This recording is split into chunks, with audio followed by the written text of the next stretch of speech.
I let my wife go to a festival and uncovers a lot. PT1. Hi everyone, welcome back to another Reddit cheating story. Before we start, please hit the subscribe button and click the notification bell so you won't miss another cheating story goes live. Let me start with some backstory. We've been together for almost 17 years, have 3 kids and an old house we've been slowly restoring over the last 2 years, and our budget is not the greatest, no savings and lots of debt. She's the only woman I've ever been with, and before me, she had only a couple of one-night stands, so we were both little experienced when we met. She's been the light of my life, and we've gone through some difficult times together and always have been there for another. I thought we were one of the few who managed to stay on course no matter what. Apparently I was wrong. With all that was going on, trying to fix the house, both working full-time, trying to make ends meet, and to make sure the kids are doing fine, we kinda lost ourselves. The bad financial situation and health-related issues didn't help either. My wife had been trying to lose weight for a long time, but nothing seemed to work for her and her self-esteem was down to the floor. We were both depressed, but instead of talking and consoling one another, we suffered in silence.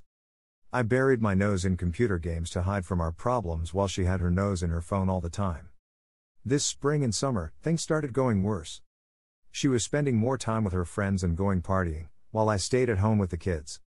I thought that if I let her blow off some steam that she would come home in a better mood, but that didn't work at all. I tried to ignore the bad feeling that was starting to sink in my stomach. I had heard a rumor that she had been seen kissing some dude at a dance in a nearby town. I confronted her about it, but she denied and said that the guy had tried to kiss her, but she pushed him away.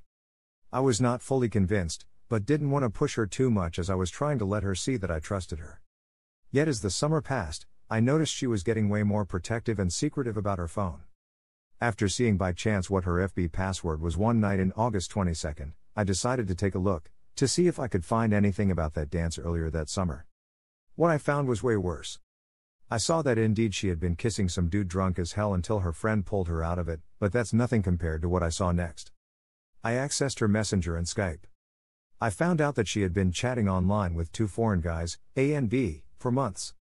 It had started on Instagram. Some random dude, A, sent her some flattering messages, and she started talking to him on Skype after that in early June.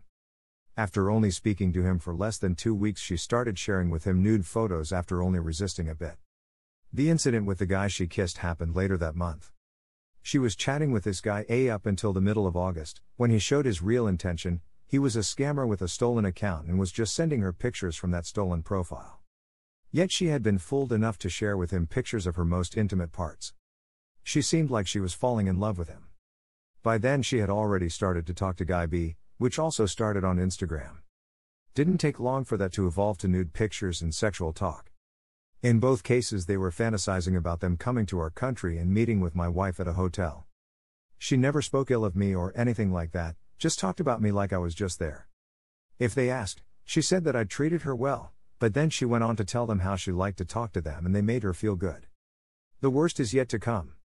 In one of the chats with a female friend of hers I found some more disturbing things. They went together to a 2-day town festival in another nearby town in early July, stayed at a rented room, which I of course had agreed to and thought would be okay, and I knew that my wife's friend who has trouble with panic attacks had needed to stay overnight at the local hospital. But what I didn't know and saw in the chat between them was that she mentioned a 41-year-old guy from our own town, Guy C, a married man with kids, who was unhappy in his relationship and she had met him that night.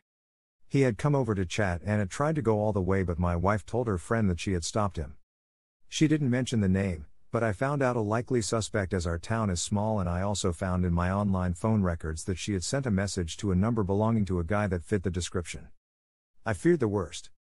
I didn't let my wife know what I had found yet, as I was afraid what would happen while the kids were around, so I put up a mask and waited until Saturday 24th of August to confront my wife. I had called my mother and got her to take care of the kids. My wife is taking some classes to get some form of degree for her work, and when she came home from class I asked her calmly to sit with me and I told her about what I knew. There was no violence, yelling or bad-mouthing.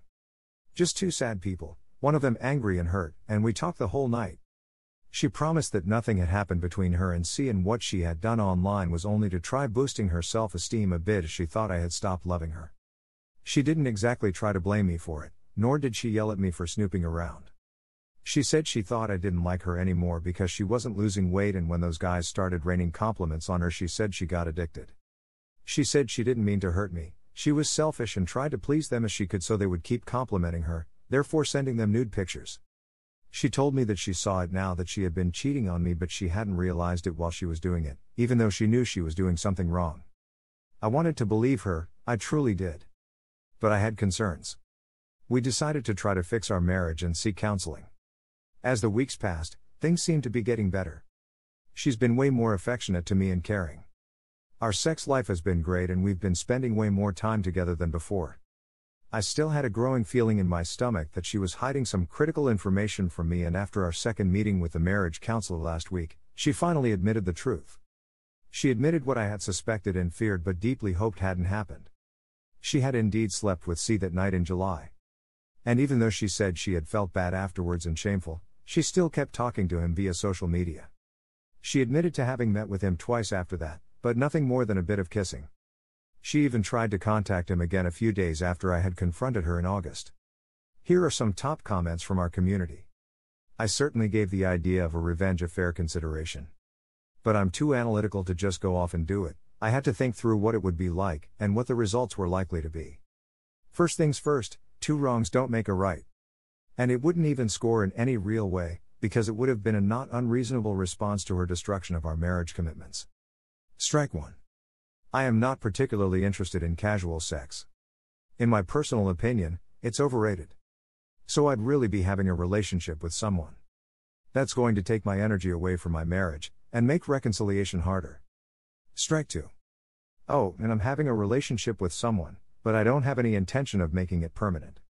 That seems pretty damn unfair to my potential AP. I don't want to be that sort of asshole. Strike 3. Okay, let's assume that I fall for my AP. Is an affair a good base for a successful relationship? No. Strike 4. There were a lot more negatives. On the potential positive list were things like this: sex with other people. Not really that exciting to me, like I said. Rebuild my confidence, by showing that I was able to get dates. Okay, there's some appeal there. But I actually know that I could do that if I wanted to. I'm successful, I'm pretty good looking, and I have a good personality. I don't have a game, but that's not a real problem unless you're trying to hook up. I do think it's important to note that all of my reasons were about me. I chose not to have a revenge affair, or to open our relationship, because of what it would mean to me, and about me. I was not particularly concerned about how my WS would have felt about things. She needed to earn that sort of consideration. At 4 months past D-Day, she was lucky that I was still around. My biggest regret is a revenge affair. I could get over his affairs in a couple of years, forgive and move on, but after 10 I still can't get over mine. It's a daily source of shame, the reminder that I could do things right and preserve my dignity, and I chose not to. If you want to fix the relationship, do it well and be faithful. If you don't, then divorce and go ahead with your life.